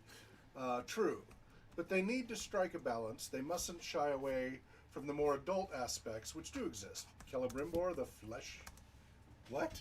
The flesh banner. Oh, that's just so sad. What? No, it's talking about what happens to Celebrimbor at the end. Oh, right. Yeah. Yeah, What they but do with his carcass. Yes, his body. Yeah, that's the horrors that Tolkien does describe. Well, yeah, Yeah, the bodies piling. sure. The I mean, I think I don't think they'll shirk from the So I have this thing. table. So one thing I know Shawn has brought up before in the Prancing Pony has to do with Feanor. He's the pinata. We always like to beat up on Feanor. But I feel a little bit like remember what Hawk when we did in the Tolkien Society, we talked many years back about the Finnish epic, the Kalevala, Yes, we've talked about the Kalevala quite a bit. and Kullervo, right? Right, Kullervo, And we were yes. contrasting Kullervo versus to Turambar. Turambar. Okay, so I kind of feel like Feanor is like Kullervo. Yeah. And I feel a little bit like Celebrimbor is a bit more like Turin compared to right? Kullervo, you're Because more sympathetic character. well, right, because I mean Celebrimbor is That- mostly heroic, but he does actually. There's suggestions that he actually does go to war, or at least initially, Sauron turns Celebrimbor against the other elves. That basically it's kind of the whole replay of the Noldor versus. Well, factions, the well, different factions. it's against Galadriel actually, I Right. think, but I'm not sure if that's canon. That was just one of the things he explored. So You and I'm assuming, but let's double check. You're all familiar with the Kalevala and the Kullervo portion of the Kalevala? Yes, no. For the Finnish, it's the Finnish Edda. So we Turambar, the parts of Turambar, were kind of an effort on Tolkien's part to rewrite the Kalervo story. And so what we did is we read through the whole Kalervo portion of the Kalevala, and then we read through Turin Turambar to compare and contrast. And the thing was, the Finnish Edda were done as moral stories to teach their kids what not to do. Yeah. Don't sleep with your sister. Don't be rude to your parents. Well, apparently that didn't don't work. Kill people, needlessly. It doesn't work. Right? And Kalervo is not a sympathetic character. No. He's a jerk. Boo. And he's like, why is everybody kicking me out of where I live? Nobody lets me do what I want to do. Yeah. And he's just petulant and really not as you don't feel sorry for him. No, I like Venemoinen much better than Kalervo. But Turin Turambar is a tragic figure. Yes. He does much the same things that Kalervo did, but you actually feel for him. You feel some empathy, and that resonated for us much more strongly. He's often trying to do the right thing, right. and it all goes horribly wrong. Yeah. And the dragon mesmerized him. Well, that certainly didn't help. But very interesting to watch the root story, just a direct compare and contrast there. So yeah. And with Turin, every time you go back to that story, you wish it's going to turn out differently. Every time Beleg wakes him up, you think maybe this time he'll say, "Who is it?" But he doesn't. At least his sword could have talked to him earlier and said, "This is a really bad idea." Do we have any other questions? Yes. Let's see. So Jeremiah says hi to. Oops, it jumped on me. Hi to Marcel, and then Marcel says back, "Hi Jeremiah, good to see you as well." Tolkien says, "Quick question via Twitter, as Oxmoot is also happening. Will this be recorded and made available on YouTube?" Yes, we stream it live, and because this is actually Tolkien Scholars, not RPG Research, we make it immediately available on this channel, youtube.com/Tolkien Scholars. Under Tolkien Scholars. Yeah, yes. so the video will be available in perpetuity. We're also trying to copy everything under our websites because YouTube's getting kind of nasty. They're upping the ante, and it's getting more and more difficult for small operations like us to keep our content accessible. They're moving the links around and such, which is making it difficult. So we're working on getting all the videos copied to our website directly so that you can get it there. And so that'll be tolkienscholars.org. So yes, you will be able to get the recording. And feel free to post comments on the recording because we have our monthly Tolkien Society meeting, and we will gladly continue the conversation. It's 11:45 in Italy. Yep. Let's see. Jeremiah, really fascinating stuff from David regarding... What's that? Don't worry about the time here. You're very kind, Sarah. Thank you. Jeremiah says, really fascinating stuff from David regarding Atlantis and Lewis. Where can I read more of his ideas on this? So go ahead, David. Nowhere yet. So on my old blog on Pathos, I have listed out some of my things there. So that's Letters from the Edge of Elfland over on Pathos. I've been meaning to sit down and write this up a little bit more formally and send it to Seven or somebody like that. But I'm lazy, and I think I came up with this like 3 years ago, and I haven't done anything with it yet. So maybe this will be the year when I finally sit down and do something more concrete with it. Maybe this will force me to do that. Great. Well, if you can make it to our monthly meetings, maybe that'll help keep that. Because that's what we found is it reinvigorates us each month to want to read some stuff and write some stuff by getting together each month. And donuts reinvigorate you too. And bagels. Show up in person. Real East Coast bagels. So I would interject another piece from the Celtish perspective. The Celtic perspective on Atlantis. Stephen R. Lawhead's treatment of Atlantis in his book Taliesin I did not is a decent. It's short. It's a couple chapters as it's sinking, but it's a worthwhile read if you're looking for some perspective from I wondered that if side of the Tolkien was pond. also influenced by that, because like the Welsh have the story about sunken kingdoms off of That's- Western Wales. Yes, that's right. Well, hasn't it been researched on that basically there is an Atlantis mythos in most cultures? That's what's fascinating. Mm-hmm. And what is it about? I mean, I could pull out all of my Joseph Campbell library up here and probably Right.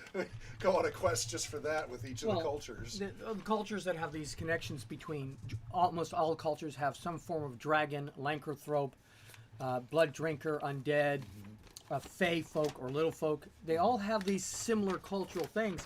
So it's kind of hard to say who's stealing from who. Well, we're not saying stealing because some of them are in vacuums culturally. I just had to keep this National Geographic map. This is the ocean floor of the Atlantic, and I just want to remind you that the reason why it's called the Atlantic Ocean is because of Atlantis. Yeah. Right. Yeah.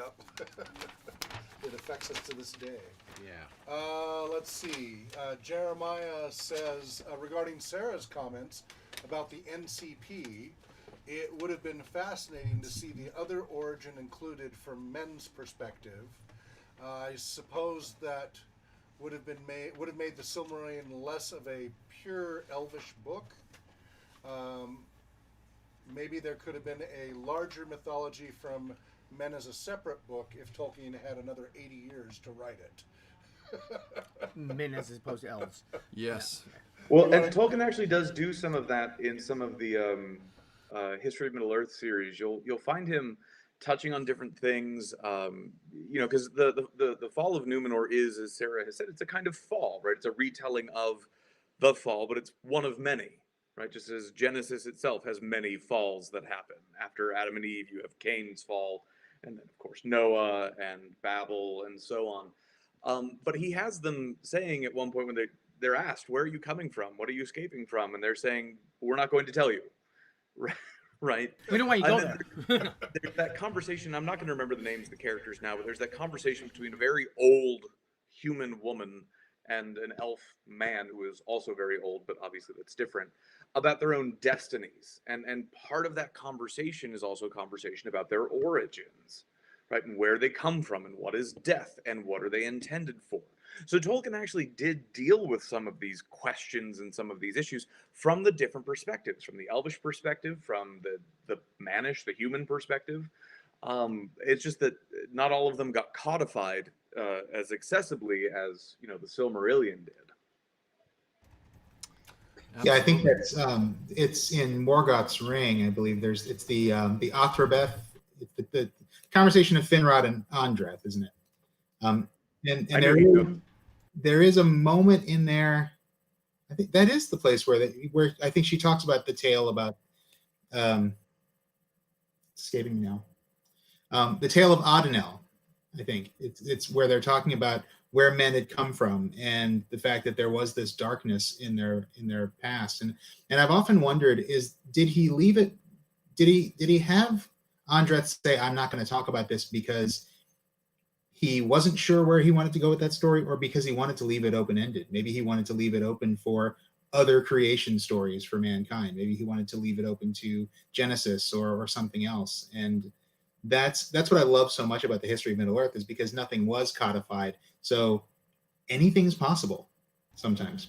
Yep, that's what we love it for, because it does let us, back in 1981 when they were considering making a role-playing game for Tolkien, a lot of critics were saying, how can you, how nobody's going to enjoy it because everybody's going to just play Frodo and go through whatever. There's nothing new to do. The story's been told. There's no new adventures to do. Why would anybody want to do a role-playing game in Middle Earth? There was really a lot of criticism about that. And boy, have we proven that wrong over the decades. There's so much open-ended material to build upon there and extrapolate in some very interesting potential derivative stories. Sarah, please. Continuing with what they were commenting on here, since it was addressed to you. You want to repeat the question? About You want to repeat their question or their statement? It said, regarding Sarah's comments about the NCP, it would have been fascinating to see that other origin included from men's perspective. I suppose that would have made the Silmarillion less of a pure elvish book. Maybe there could have been a larger mythology for men as a separate book if Tolkien had another 80 years to write it. But I think that he kind of did it because the Lord of the Rings is from the part of man. It's not an elvish story, in fact. So I think that he moved maybe really with the Numenor story. He moves from an elvish perspective to a more human and mortal perspective. And so everything changed because, as I said, also the perception of time and and memory changed. So in a way, he did that. I don't think he needed to rewrite the Silmarillion from the perspective of man. No, yeah. Yeah. Let's see. Then we got a little bit of a comedy here going on back and forth. We'll share it. The Tolkienist says, "There are wings on the Balrog." Smiley face. No. We just had that conversation. Then Jeremiah says, "Marcel, why did the Balrog spill his chicken wings on his lap?" The Tolkienist: "This is an excellent question, but much more important is why choose chicken wings in the first place, right?" Jeremiah says, "Spicy wings, regardless of the choice of poultry." The Tolkienist laughing there. All right, so anyway, a little side humor there. Jeremiah says, if they set up Rivendell itself as the frame narrative, talking about the Amazon thing again, that could be cool. William says, when is the new series going to start filming? I think they are back to filming now, September, and because the contract actually says that they have to start releasing the first season sometime in 2021. Yeah, it's going to be rough with what happened. Yeah. And you saw what happened with The Hobbit with, he ended up having to go do, Jackson took over for The Hobbit because Guillermo del Toro couldn't wait because it was tied up in litigation for years, and so his window closed, and Peter Jackson had to step back in instead of Guillermo del Toro, which would have been a different style of possibly The Hobbit. It would have been better. different. Yeah, possibly. Who Better. knows? We'll never know. Yes. Let's see. So Tolkien says they've already wrapped up on the first 2 episodes as far as he knows. Jeremiah says a qualifier about Celebrimbor as a banner. I don't think it need be grotesque to be effective. True. So yeah, you could certainly do it in some show it from the distance or silhouette it or something like that. Yeah. Yeah. Yeah, it doesn't have to be in your face. I like the H.P. Lovecraft horror much better than the Stephen King horror. Right. Let your imagination fill in the blanks. It's the dread versus the panic. Yeah. Let's see. Jeremiah says, I never quite feel bad for Turin's decision about building the bridge at Nargothrond. And anybody want to comment on that little piece there? So Turin Bar, bridge at Nargothrond and such, a little bit tangent, but anybody, does that inspire anything from any of you? Nope. Okay. Does he mean, so he says he doesn't feel bad for it? Yeah, Jeremiah says, I never quite, in little asterisk, I never quite feel bad for Turin's decision about building the bridge at Nargothrond. I mean, not for his sake, I suppose. Yeah, because it all goes well for him. He's sort of at the height of his influence in Nargothrond, isn't he? But it obviously it doesn't end well for Nargothrond. Yeah. But yeah, it's not. It doesn't seem like in one of those. I guess it's one of those things you don't immediately feel pity for him because nothing bad comes of it just yet. It's more the damage he does to other people. Right. Through that, which makes us pity them. And Tolkien says, awesome. I'll let people know over on Twitter about that the video will be available. Yep. Tolkien says, well, building bridges is usually one of these positive metaphors, but with Tolkien, bridges are really, really bad. Imagine people at Esgaroth hadn't cut down the bridge versus Smog. Yeah. Uh-huh. Yeah. And that was because of Bard. Yep. And Jeremiah says, excellent point. Jeremiah says, I pine for the Guillermo del Toro version of The Hobbit that never came to be. Or the So bridge. we're caught up there. So let's go ahead and we'll do a wrap up. Or Did the you have a bridge last at topic Farmer or anything that you wanted Giles. to do? Did you have something you wanted to say, Chris? The bridge at Farmer Giles Yes. is the same thing. Yes. Well, it is a tactic. Yes. Except for things that fly. Not much of a foil for something that flies. Or swims. Well, I think a good last question for us each of you to think about answering and for us to consider is, now that we're in a new era of Tolkien's legacy, right? With the death of his son Christopher, obviously there's still a Tolkien estate, etc. But I think we can all agree that really this is kind of a new era. You have, during Tolkien's lifetime, he's kind of the guardian of his vision. It's kind of in that early time period, and then you have, with this passing, Christopher as literally that son of the father-son duo. You know, here he is, kind of carrying on. The cartographer. Well, yeah, and even you look at with Numenor, you've got Amandil and Elendil, you know, and so Amandil, he goes west to, and he's never comes back, right, from Valinor, and you know, seeking an answer. And so it's Elendil who, when the Earendil, is that? Nope. This is actually, I won't go into it right now, but you do have kind of this whole, like, what do we do because the king's men are there, and the worship of Morgoth and everything's going wrong. But you've got this sense in which the father and son pair. It's a very great theme that Tolkien kind of goes back to. So Christopher, you know, he kind of had his own influence and stamp upon his father's legacy. Now that Christopher's gone, what makes you hopeful that his stories will endure? And if you'd like to share what projects you're working on, or following or whatever, that's fair game as well. So yeah, who would like to begin? Sarah, did you want to share? Since it's latest by you. I think that now it's up to us fans to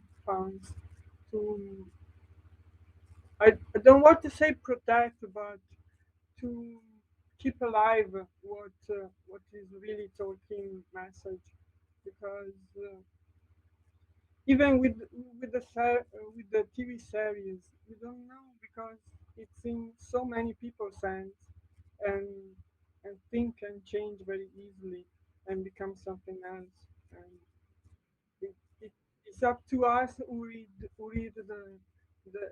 book and absorb the book to keep it alive in its integrity. And did you want to share about any projects you're working on? You're continuing to write books. This is a time you can make a shameless plug if you wish. Plug away. This is your chance. We're wrapping up.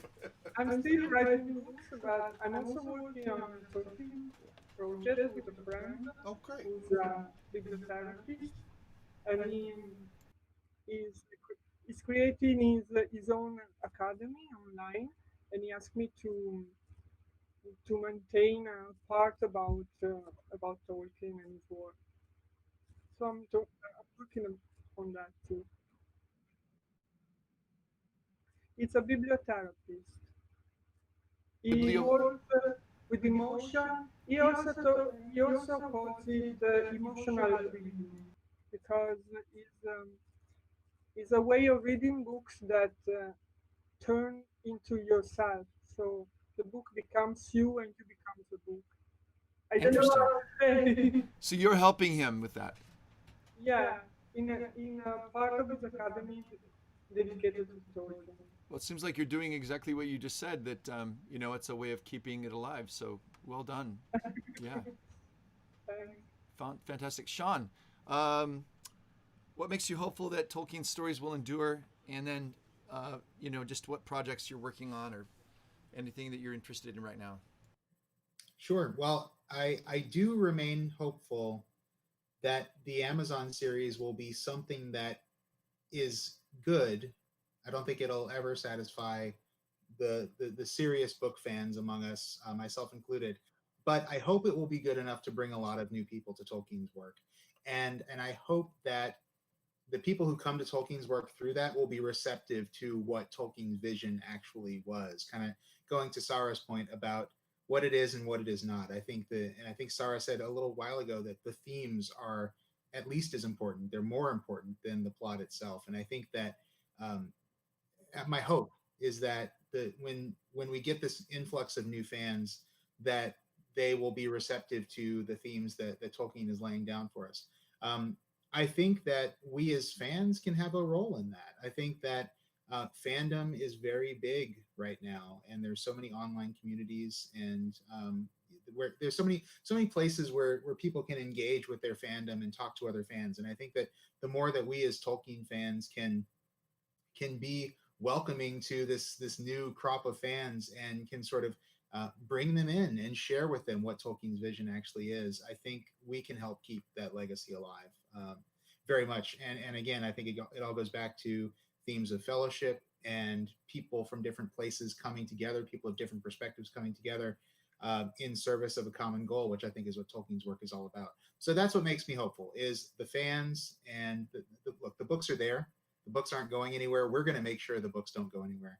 And I think the fans can help share what Tolkien is really all about with future fans. As for my personal projects, thank you. So the Prancing Pony podcast is just starting our 5th season. In fact, our 5th season premiere, thank you. Thank you. Our 5th season premiere actually starts tomorrow, Sunday, where we're going to be talking a little bit about the current crop of virtual moots that are taking place online due to the COVID pandemic. Those. Yeah. What a concept. So very relevant to all of our interests. Our first episode of the season starting tomorrow. But this season we're going to be covering book 3 of Lord of the Rings. And by book 3, of course, I mean the first half of the Two Towers. So we are going to be on Lord of the Rings for at least 4 more seasons. And after that, who knows? We might go back to the Silmarillion. We might dive into Unfinished Tales, Leaf by Niggle, all those non-legendarian works. So we've got quite a few years of the Prancing Pony podcast ahead of us. And if folks aren't listening to us already, you can actually find us on our website, theprancingponypodcast.com. You can also find us on all the social media and all the podcast platforms. And if you can't find us on one of the podcast platforms, let us know. All the things. All the things. I'm behind, so I'm trying to valiantly catch up with you, but I think it's great. So you went through actually the Silmarillion sometime back, I think in season 1, and then you read through The Hobbit, right? And then, so now you just just finished the Fellowship of the Ring, the first 2 books there in the summer. And then there was, I think your last episode for the season 3 was an interview with Verlin Flieger. Season 4 is the one we just wrapped up. Season 4 you just wrapped up. That was Verlin Flieger at the end of that season, yeah. So, right. So we're basically covering Lord of the Rings 1 season per book. So it'll take 6 seasons to get through the whole thing. Hey, just take your time. We're loving it. Thank you so much. Great well, show. We're not taking our time quite as much as Corey Olsen, the Tolkien professor. He's really taking his time. Yeah. But he's great at what he does. We could never pull quite as much as he does out of it. But we have fun with it, and we're having a great time with it. Be hasty. Yes. Okay. David, what makes you hopeful now that we're in a new era of Tolkien's legacy that his stories will endure, and what are you working on? So I mean, a lot of things make me hopeful, and I think what Sarah and Shawn have both said are absolutely spot on. The only thing that I really add to it is, Christopher Tolkien, the loss of him is a huge loss, but at the same time, and I said this a few years ago, that I could tell that he was preparing for his death, because the rate at which new edited volumes of his father's unfinished work were coming out just one after another, right? Beowulf came out, and then, The Fall of Arthur, and then we had, all of these things coming out just one after another. And I think that he was trying to finish up the project that he had set himself, right? And I think he succeeded in that. I think, places like Marquette and the Wade Center probably have hundreds of letters and other things that still need to be dug through that people haven't looked at, because Humphrey Carpenter's selected letters is very picked over, right? And it's one of those things where Christopher's trying to protect his family, and there's hope even there to a certain extent that maybe there are new things that we can learn now. But I'm also hopeful because these books are excellent, and people are going to recognize that one way or another. And Christopher has done the work of giving us any possible thing that we might want, really, in order to dig into the background of the books, the background of his father's writing, all of that. And so, of course, I'm hopeful because the books are still there. We can still go buy them and read them. We're still, making podcasts and journals and all of these things centered around Tolkien's writings and those of that time period. And so I am immensely hopeful. I teach in a Great Books program right now, and I firmly believe that, in a couple hundred years' time, if Great Books program still exists, The Lord of the Rings will be firmly on them, right, as one of those texts that everybody teaches, because alongside Dante's Divine Comedy and Mallory's Le Morte d'Arthur and Beowulf and all these things, because I think he's the same kind of figure as all of those authors. As for what I'm working on personally, I'm the kind of person who tends to have lots of irons in the fire and then lets the fire burn out. Hence the whole my Atlantis theory and that not being done up more yet. But I am currently working on a new novel. This one taking place in the States and looking at ley lines and the Green Man as kind of central figures and themes in it. I've been working off and on for the last 4 years now on a book on the imagination, looking at what is the imagination, how does it function, all those kinds of things. And then more recently, I've been working on a short collection of poetry that I'm hoping to finish up within the next month, actually. And from there, what will happen with it, I have no idea. But that's what I'm working on. So, well, delightful. Well, it's wonderful. The last comments from the audience, and they're not questions, just comments. Jeremiah says, in other words, I don't feel a lot of pity for Turin in that decision for the bridge. It was just knuckleheaded.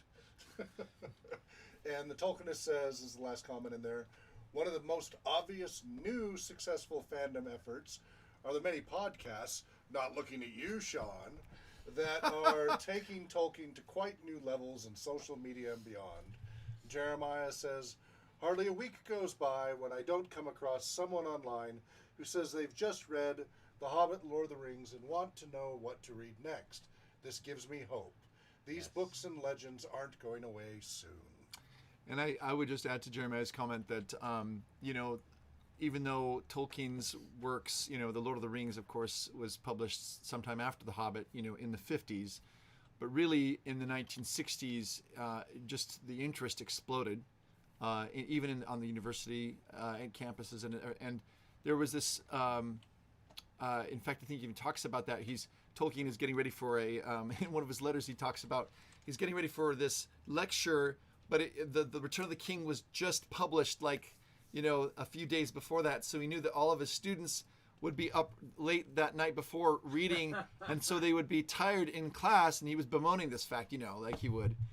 But, that was a time of upheaval, wasn't it? In the 60s around, and I think that also just reminds me that people long for these stories. And I think that they will again. I think they'll enjoy a resurgence of popularity, and I hope that happens. They're applicable stories. They are very applicable, and that longing, and as we continue on with Numenor next year, and then the year after, again, along with the idea of gift, I would just end with this thought of home. What is home?